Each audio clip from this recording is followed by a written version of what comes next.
It's interesting because this is one of these periodic fountains which sort of grows up and dies down, so there's a fascination in it. The children are enjoying it. It's the sort of place where you can socially mix around the water in the cafes surrounding it. So that's an unnatural water scene, but it probably combines, there's also this sort of classical statue in the middle, so it's making a cultural reference to Mediterranean classical cultures, which help to make it attractive as well. Psychologists, of course, have gone into this in a lot of depth, and they tried to pull apart exactly what it is about water which we might be attracted to. And some of them find that people are quite attracted to large, expansive waterscapes, perhaps like that one from Montreal we just saw. Other people have studied this and found that moving water and the sound of moving water is very attractive. So perhaps that's why the fountains in Montpellier attract people in part. Some psychologists have found that it's not so much the water, it's what is in the water that provides a cue. So it's the ducks here that are attractive. Maybe the water would look less attractive if there were floating tyres or rubbish in the water instead of ducks.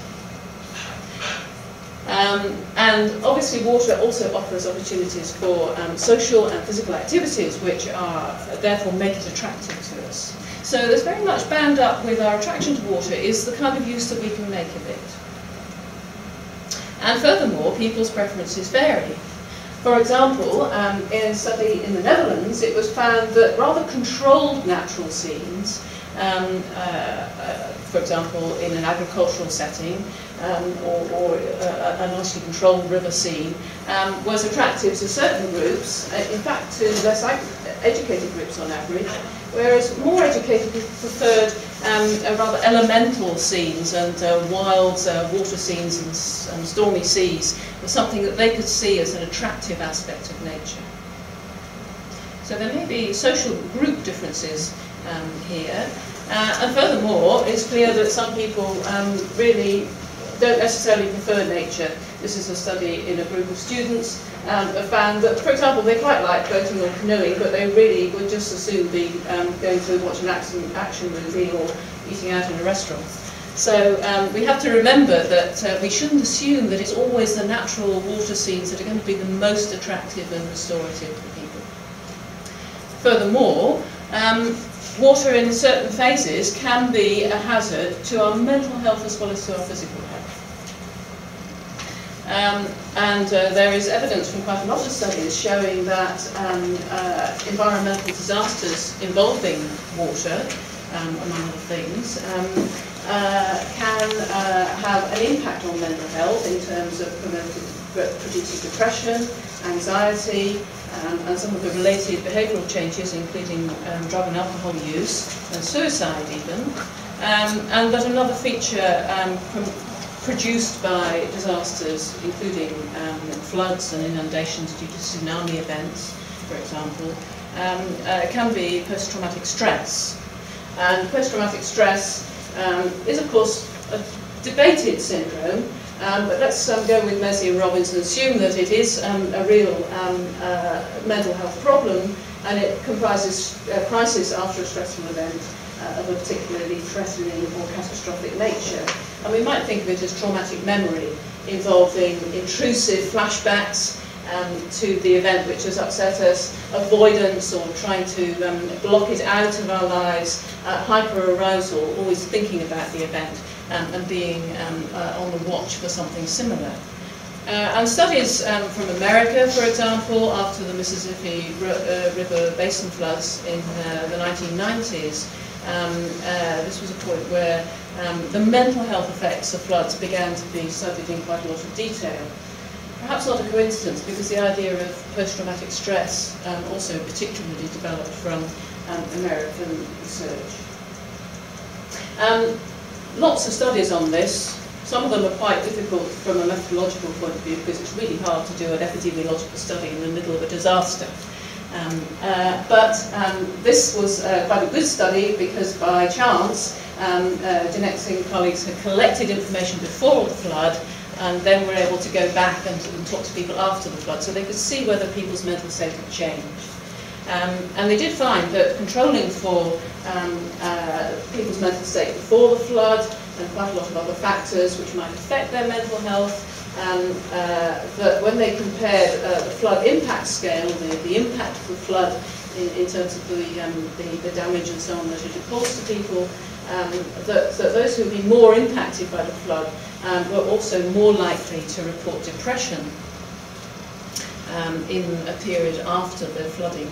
And it's interesting because, of course, this is an effect which lasts. The physical threat of a flood is quite immediate, but the psychological threat may continue for some time. From this study as well, don't worry if you can't read this on the right, but it's just to demonstrate that there's quite a sophisticated statistical model reflected in the table, which tells us, for example, that people at lower risk of depression in this study were those who were older, wealthier, with more resources perhaps to protect themselves, and married, so with most likely to have social support in their family. And people at higher risk of depression were those who were separated from a spouse, so perhaps less well socially supported, perhaps obviously those who had been depressed before the flood, so it had exacerbated their condition, and importantly in this study, those who experienced the greatest other impacts of the flood were also more likely to suffer depression. So perhaps the flood had actually made mental health worse for these people, and to some extent variably across different groups in the population. So some of the groups were more vulnerable while others were more resilient. The other way of looking at this is to talk to people in the sense of collecting qualitative information. And here is a study which might be hard to read from the back of the room, but it comes from a study which was exploring the impacts of flooding in Carlisle in the UK. And here's somebody talking about the mental, psychological effects that they experience, panic attacks, in a real state of anxiety, worrying that this might happen again, having to go to the doctor to take antidepressants to relieve the distress of these really rather classic symptoms, I think, of post-traumatic stress as it's defined, and people feeling very frightened of water as a result of this experience. So this information about the threat of water is very important for strategies which we've already talked about. Those flood control strategies that you've mentioned are important in terms of property protection and physical protection of life, but they're also important in terms of people's psychological state. And internationally, the World Health Organization has guidelines on mental health and psychosocial support in emergency settings, thinking about how we can try to mitigate some of the psychological risks of disasters like floods.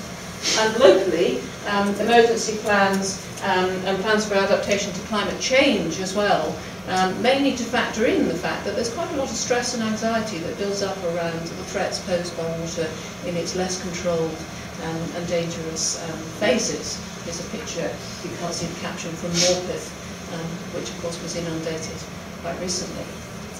And I'd like to just finish by saying that hopefully this will have given some ideas to discuss later about how all of these ideas feed into management and design of waterscapes and water features. We need to think about them in natural settings, in urban settings, and probably also in healthcare settings, because we've seen that water is an important element in therapeutic environments. I haven't talked about its role in the design of hospitals, but some people might want to come back and talk about that. So we can think about water in lots of settings that might be important for our psychological as well as physical health. And as we're thinking about it, the ideas that I've gone through hopefully will underline that we need to think about this in terms of the social and cultural setting and the diversity of views about water and the diversity of psychological responses to water. So the same solution may not fit everybody. We need to balance amenity and safety considerations from a psychological point of view as well as from other points of view. And clearly there is an interesting link because